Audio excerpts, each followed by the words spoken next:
बिस्मिल्लाहिर्रहमानिर्रहीम। Dear students, अस्सलाम वालेकुम। बेटा आज है चैप्टर नंबर 3 मैकेनिक्स में हमारा लेक्चर नंबर भी क्या है 3। सो बड़ा इंपॉर्टेंट टॉपिक है आज में।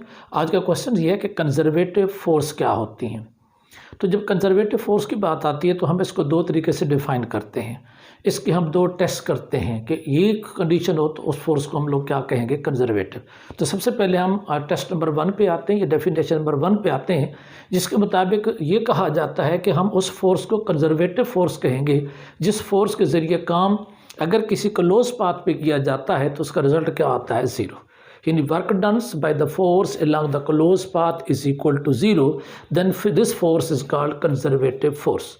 अब इस डेफिनेशन में मैंने मेंशन कर दिया, the force due to which the work done along the close path is equal to zero is called conservative force.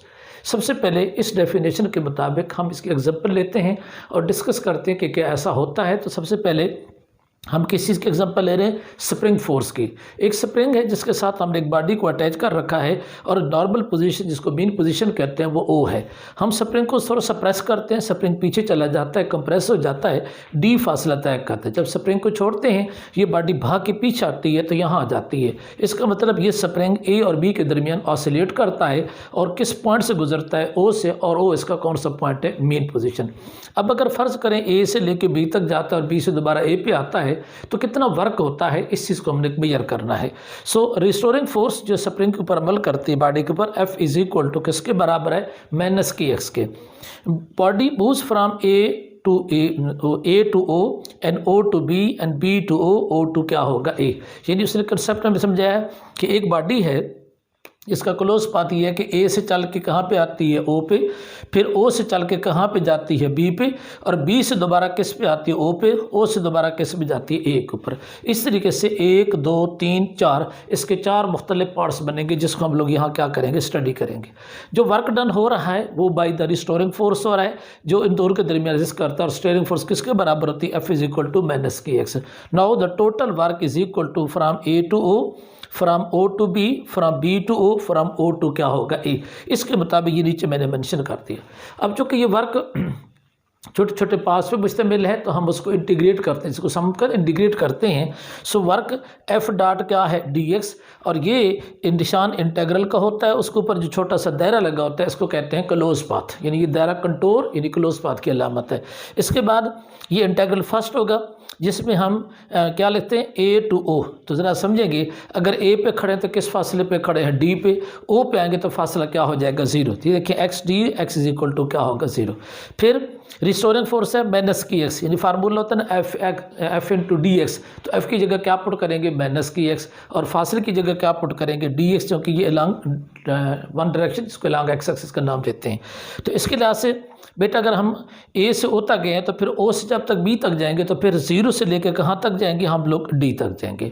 फिर हम बी से दोबारा वापस जाएंगे तो फिर हम जाएंगे डी टू क्या होगा, ज़ीरो पे, और फिर दोबारा वापस जाएंगे तो हम ज़ीरो टू क्या हो जाएगा, डी। इन सब के अंदर एक की फोर्स अमल करती है, एफ इज इक्वल टू क्या है, माइनस की एक्स। मैंने सब माइनस माइनस इसलिए पुट करती है। इसमें से देखिए माइनस की सब एक कॉमन है, लेकिन इसमें से एक्स का डेरिवेट इंटेग्रल क्या होगा, तो बार बार समझा रहा हूँ। जो कुछ लोग मैथ के बैठे होते हैं या कुछ बायो के, तो लिखा होता है ना एक्स इंटू डी एक्स।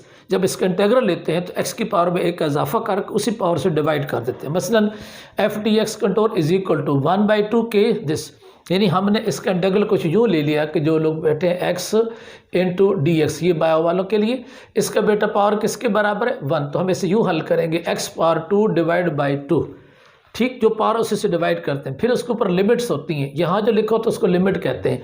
नीचे वाली कीमत नीचे, ऊपर वाली कीमत ऊपर, पहले ऊपर की वैल्यूज पुट करते हैं फिर नीचे की वैल्यूज। ये पुट करने का बेसिक क्या है, इसका तरीका है। तो हम चलते हैं इसके मुताबिक, -1/2 के, ये क्या है, एक्स, ये बट्टे में 2 आना था वो हमने यहाँ लिख दिया है, इसके बट्टे में 2 यहाँ लिख दिया, इसके बट्टे का 2 यहाँ लिख दिया, इसके बट्टे का 2 यहाँ लिख दिया, है वही चीज़ जो मैंने पहले समझाई। अब एक्स स्क्वायर में लिमिट पुट करेंगे तो डी टू 0 लिखा हुआ है, इसका मतलब 0 स्क्वायर माइनस क्या होगा, डी, फिर वैल्यूज पुट करेंगे तो 0 स्क्वायर माइनस डी स्क्वायर, फिर ये वैल्यूज पुट करेंगे डी स्क्वायर माइनस 0, फिर ये है 0 माइनस क्या है, डी स्क्वायर, फिर क्या है, डी स्क्वायर माइनस क्या है, 0। हमने उसमें लिमिट्स पुट की, जब लिमिट पुट होगी तो ये है माइनस डी प्लस डी, दोनों क्या हो जाएंगे, कैंसिल। ये है माइनस डी, ये प्लस डी क्या हो जाएंगे, कैंसिल। दोनों को हल करेंगे, आंसर किस चीज़ के बराबर होगा, 0 के। इसका मतलब ये बात प्रूव होगी, अगर ए से चल के ओ ओ से बी, बी से ओ और ओ से दोबारा ए पे आए तो इस क्लोज पाथ के ऊपर वर्क की कीमत किसके बराबर हासिल होती है? 0। इसकी एक और एग्जांपल लेते हैं फोर्स ऑफ ग्रेविटी की। क्या ये भी ऐसा होता है? तो पता चला कि स्प्रिंग फोर्स तो कंजर्वेटिव है, क्या ग्रेविटी की फोर्स भी कंजर्वेटिव है? तो यहाँ देखें, force of gravity as a conservative force. अगर हम किसी बॉडी को ऐसे ज़मीन से ऊपर की तरफ उछालते हैं तो बॉडी ए पॉइंट से कहाँ चली जाती है? बी पे, और दोबारा बी से वापस कहाँ जाती है? पे। यानी ऐसे बाल आपने उछाली है, ऊपर गई है, दोबारा आपके हाथ में आ जाती है, आपने उसको कैच कर लिया, तो यहाँ से गई, दोबारा उसी जगह वापस आ गई। जब बॉडी को ऊपर फेंकेंगे तो उस वक्त ग्रेविटी की फोर्स कितना वर्क करेगी? डाउनवर्ड। बॉडी का डिस्प्लेसमेंट अपवर्ड, एंगल कितनी डिग्री का? 180 का। जब बॉडी वापस आ रही होगी तो वेट की फोर्स किधर होगी? डाउनवर्ड। बॉडी मूव किधर कर रही है? डाउनवर्ड। थीटा कितनी डिग्री का होगा? 0 का। लिहाजा आप देखें work from A to B plus B to क्या होगा? ए। अब इसे लिखेंगे F dot H, F dot H यानी फासले को एच और फोर्स को क्या लिखा है? एफ। एफ डॉट एच कितनी फोर्स है? इसके वेट के बराबर। लिहाजा एफ की जगह क्या आएगा? एम जी, एच की जगह क्या आएगा? एच। कॉस क्या होगा? 180 इन अपवर्ड केस, बाकी वही M G H cos 0 in the downward case. Cos 180 होता है माइनस के, कॉस 0 होता है प्लस के। ये दोनों एक दूसरे के असर को क्या कर देते हैं? कैंसिल। Net result 0। तो प्रूव हुआ कि जो फोर्स ऑफ ग्रेविटी है, ये ग्रेविटी की फोर्स है, वो भी कौन सी है? Conservative force. अब एसएससी में आते हैं, ये बेटा इसका सेकंड टेस्ट है, जिसको हम सेकंड डेफिनेशंस कहते हैं, यू ही कंजर्वेटिव का हिस्सा है। इसमें यह कहा जाता है कि अगर कोई बॉडी वर्क करती है 2 पॉइंट्स के दरमियान और वो 2 डिफरेंट पाथ के ऊपर करती है तो वर्क इस चीज़ पे डिपेंड नहीं करता कि आप किस पाथ से करें। मसलन आप यहाँ से चल के यहाँ जाते हैं, ये एक वर्क, एक पाथ आपके पास, ये एक शख्स जो है वो यहाँ से चलता है, यहाँ जाता है, यहाँ से होकर दोबारा यहाँ वापस आता है। इसका वर्क और इसका वर्क क्या होगा? सेम, क्योंकि work does not depends upon the path. अगर वर्क रास्ते पे डिपेंड ना करे तो ऐसी फोर्स को भी क्या मानेंगे? कंजर्वेटिव। डेफिनेशन देखें, work done by the force in moving a body from initial position to final is independent of the path followed by this. जो उस बॉडी के जरिए पाथ फॉलो किया जा रहा है उस पर यह निसार नहीं करता, तो ऐसी फोर्स को हम लोग क्या कहते हैं? कंजर्वेटिव कहते हैं। ये ज़रा टिपिकल सा आर्टिकल है। इसमें ये स्प्रिंग के साथ एक बॉडी है जिसका ओ पॉइंट, ठीक है, इसको पीछे कंप्रेस करें तो ये ए पॉइंट है, छोड़ेंगे बॉडी यहाँ आएगी, ये बी पॉइंट है। ओ से लेके ए तक, ये ओ से लेके बी तक कितना फासला है? डी। ये दरमियान में एक पॉइंट लिया गया है सी, जो ओ और बी के दरमियान है। अगर टोटल फासला डी है तो आधा फासला कितना हो जाएगा? d/2। अब इसके मुताबिक रिस्टोरिंग फोर्स के तहत ये बॉडी चूँकि काम करती है। अब हमें ये समझना है कि एक शख्स अगर ए से चलता है और सी पे आता है, ये एक उसका पाथ है। एक शख्स है वो ए से चलता है, ओ पे आता है, ओ के ऊपर फिर किस पे चला जाता है? बी पे, और बी से फिर दोबारा किस पे आता है? सी पे। एक पाथ ये है। तो हमने कैलकुलेट करना है पाथ 1 से और पाथ 2 से कितना वर्क होगा। दोबारा समझें, ए से चले, ओ पे आए, ओ से कहाँ पे आए? सी पे। तो टोटल सफ़र होगा ए टू सी। इसी तरीके से A to O, O to B, B to C, ये रास्ता भी है। इन 2 रास्तों के ऊपर हमने वर्क को काउंट करने, क्या वर्क का आंसर सेम आता है? ये मुख्तलिफ आता है। अगर सेम आता है इसका मतलब हमारा वर्क हमारी पाथ के ऊपर डिपेंड नहीं कर रहा। सो कैलकुलेशंस के लिए 2 पाथ मैंने मेंशन किए, ए टू ओ टू क्या होगा? सी पाथ 1, पार्ट 2 है A to O and O to क्या है? बी, एंड बी टू क्या है? सी। अब पहले एक पाथ ख्याल करते हैं। पाथ 1 के मुताबिक हमारा है ए टू ओ और ओ टू बी, लिहाजा ये है एफ डॉट डी आर। अगर हम इलॉन्ग एक्स से जा रहे हैं तो फिर क्या लिखेंगे? एफ इन टू क्या होगा? डी एक्स, क्योंकि ये 1 डायमेंशन में चला जाएगा। तो ये है एफ इन टू क्या है? D X, A to C. ये पाथ हमारा क्या? A to C. पहले हम लिखे थे A to C F dot D R. D R होता है 3 डायमेंशन में, 1 डायमेंशन में क्या होगा? डी एक्स हो जाएगा। अब आगे पॉइंट रखते हैं, ये है ए टू ओ, ये देखिए A to O F into D X plus O to C F into क्या होगा? D X. यहाँ कुछ भी नहीं किया, जैसे हमने वैल्यूज पुट की है। एफ की कीमत क्या पुट करेंगे? Minus K x. क्या पुट करेंगे? Minus K x. इसको वैसे बेशक लिखा रहने दें। तो इसका नाम रखेंगे, इस हिस्से का क्या नाम रखेंगे? Total work. ये है क्या है? Total work. इसका नाम रखा W T. A to O and O to C, minus K X, minus K common, minus K क्या हो कॉमन, यहाँ क्या बचेगा? X into D X, X into D X. Derivative लेके देखें, सॉरी इंटेग्रल लेके देखें, एक्स स्क्वायर बाई क्या होगा? 2, एक्स स्क्वायर बाई क्या होगा? 2। अब ये देखो, ये 2 कॉमन लेके तो यहाँ लिख सकते हैं माइनस के बाई 2 कॉमन।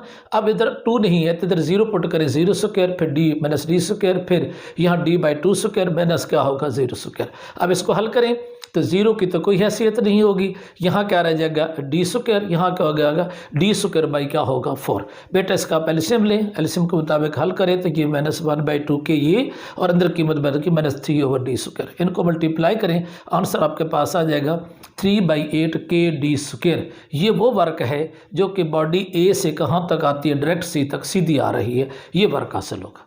अब कौन सा पाथ यूज़ करेंगे, एक लंबा पाथ है A to O to B and B to सी।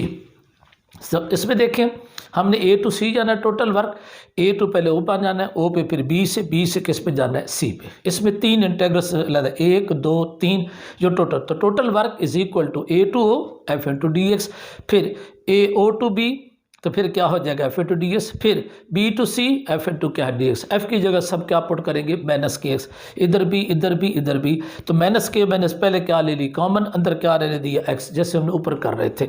अब इसका इंटेग्रल लेंगे, फिर बेटा वही बात -k क्या है कॉमन, इसका इंटेग्रल क्या होगा x²/2, लिमिट होगी d टू 0। ये क्या होता है, तो बेटा अगर आप a पे खड़े हैं तो d फासले पे हैं, अगर आप o पे खड़े हैं तो 0 के ऊपर है, b पे खड़े हैं तो फिर d के ऊपर है, c के ऊपर खड़े हैं तो d/2 है। बस जहाँ ये वैल्यू सब वो पुट करते जाएंगे। तो ये उसने लिमिट्स पहले चेंज की इसके लिहाज से। अब x²/2 ये लिमिट्स लिखी हुई हैं, इन वैल्यूज़ को बेटा यहाँ पुट करेंगे। -k/2 ये जो 2 है बट्टे वाला ये हमने कॉमन लेके बाहर लिख दिया।